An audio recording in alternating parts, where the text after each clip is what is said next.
This video is about the CX Racing version 2 turbo kit fitted onto a 1.6 liter Miata engine. This video is just to give you guys an idea of where to place stuff and how I did it, so hopefully it can help you. This is by no means a step-by-step process video to show you each step of the way, but it is hopefully going to help you a little bit in your journey putting this kit on, because I was scratching my head at some point. But anyway, here's my 1994 Mazda Miata with a 1.6 swap. Got some Rep JNC 049 wheels on the front because this is a drift car. Custom Miata sticker my girlfriend made for me. Love that thing. I've got nice interior for a drift car, I would say. Nice car in general. But yeah, I've had this car for a few months. Within the first week, got a coilover. Second week, got a torsion. Third week, got the roll bar. Fourth week, we were drifting. Torsion's out now. Now it's got a welded diff in because the welded diff is better. But anyway, on to better things. This is literally just a drift car. So we're going to go on to things you need to worry about putting this kit together. First thing is just fitting the manifold. The manifold is kind of awkward putting it on. It's a little finicky, so we'll go along there. I'm just showing you here that the engine bay is hot, so I'm going to use a screwdriver to point everything out. So first thing you're going to want to do is bend this coolant line up. This coolant line right here is definitely going to get in the way of the manifold and the downpipe. So you're going to have to put the manifold on, don't screw it on, but and then pry between the manifold and the pipe there, and kind of pull it out. Self-explanatory here, but it is something that you are going to have to do to get this to actually fit and not scrape. So that's the first thing I would do. Second thing is there's that tab there that actually holds that hard line on.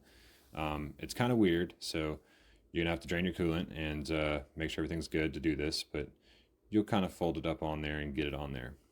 The second thing is these two nuts here for the top part of the exhaust manifold. You kind of have to tighten them as you push the manifold on, because you see there's no space to get any kind of ratchet on there. So you're gonna have to use a wrench and turn it little by little. It's no bueno.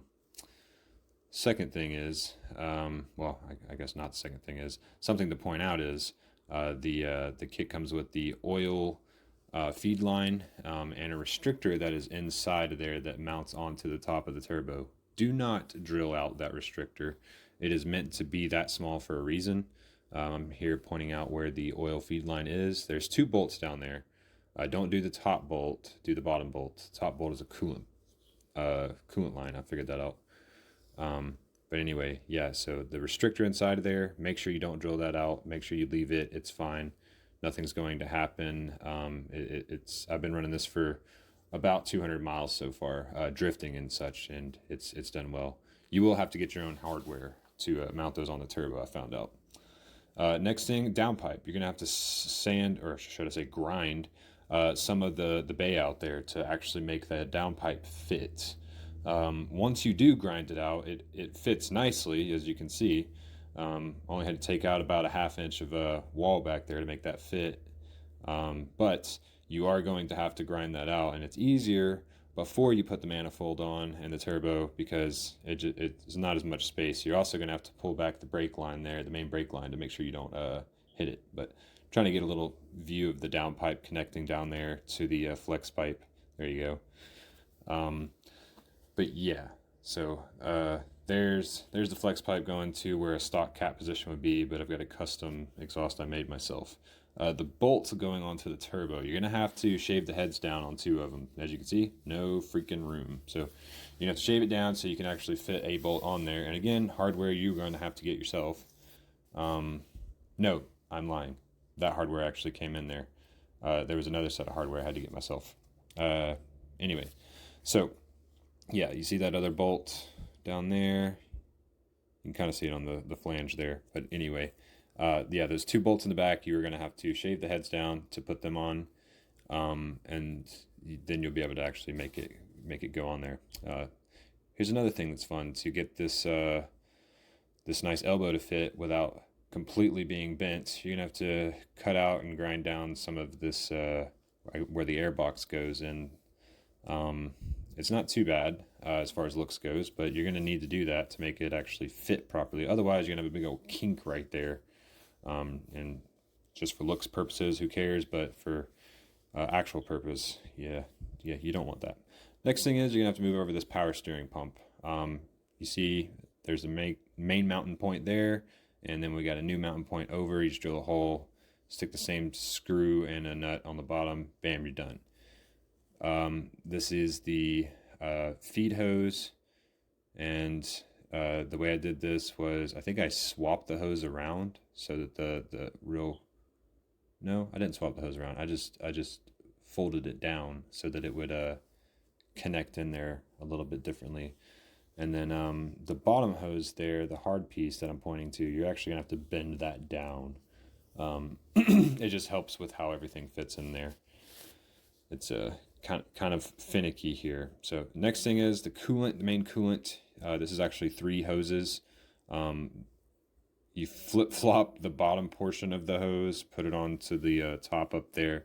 I took a little elbow from a K-series coolant hose and put it on, but you're going to delete that hard pipe piece there that you can now see that I've got a flashlight on. That hard piece, I took it out. That way that intercooler pipe actually fits down inside of there. And then you take that screw off the power steering hose, you spin that main hose around to get it to clear as well, and it kind of goes back there behind the bracket. But onto the coolant hose again. The coolant hose is 3 pieces, so I got 2 adapters to fit it, and yeah, so the middle section is from a K-series coolant hose that I just cut, so you could just find another piece at auto parts store. But the other 2 pieces are from the Miata. I just kind of flip-flopped them around and made them work. But all that just to clear that intercooler pipe there. Kind of a pain in the ass, but yeah. You can maybe make it work the other way, but it's going to be rubbing. But yeah, I got the pipe off of my all-wheel drive K24A2 EP3, which was my first project, and I just got the Miata just to drift in because I've been drifting my buddy's 240. But yeah, there's the pipe size there. I forget the size, but obviously it's the same. But yeah, so there's the hot side. Hot side's looking good. You can see how stuff clears. It's not ideal, obviously, but doing it this way helps it clear a little better as far as hot stuff goes. So yeah.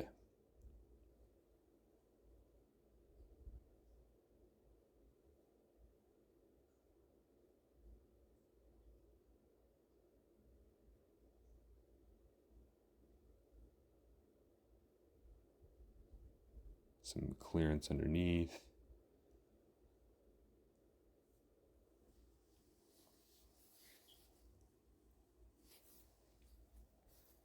Nice intercooler shot. The brackets, which I will show you here in a few. Go.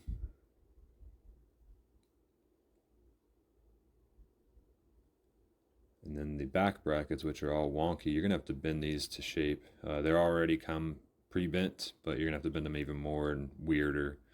But they do mount on to where the AC condenser bolts are, just like on CX Racing's website shows. And then yeah, bend the brackets accordingly. And then we got some good clearance going up there. Considering everything has got good clearance after doing some fab work on that hot side anyway. It's good clearance. The cold side was no issue, but yeah, you can see that other bolt for the bracket there and on the bottom.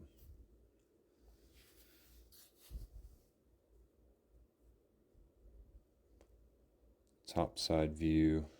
Yeah, I have a kink hose there. I still haven't replaced that yet. Got to find somebody that's got one. HKS blow-off valve. That bracket there, I got on Walmart.com. Forget what company it is, but they come with Type S clone blow-off valves, and I didn't want to risk it, so got the HKS. Plus, the HKS just sounds better. I don't like the way Type S clones or Type S or any other blow-off valve. I don't know. The sequential HKSs for me. The FIC 1000cc injectors, they are loud. They're louder than the engine. And I got a Deechworks 255 volt fuel pump. GM intake air temp sensor. I just kind of threaded it in straight to the pipe. It fit right in there just fine.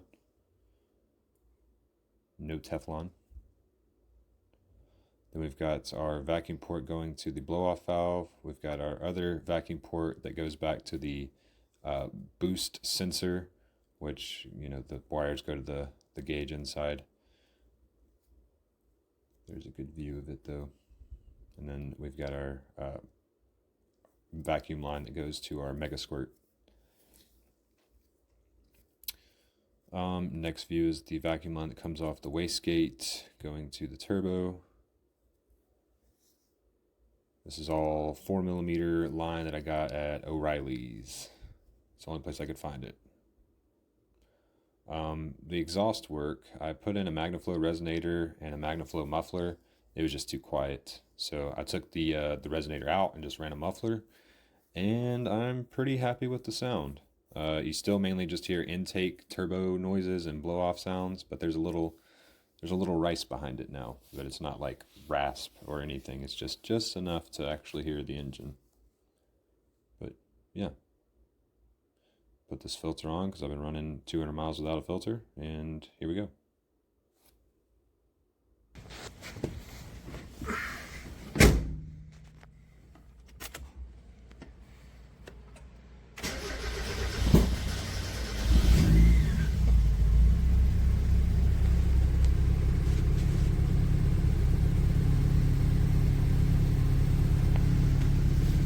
Installed a little switch over here for the clock, but the clock's right. Stays right all the time. It's pretty nice.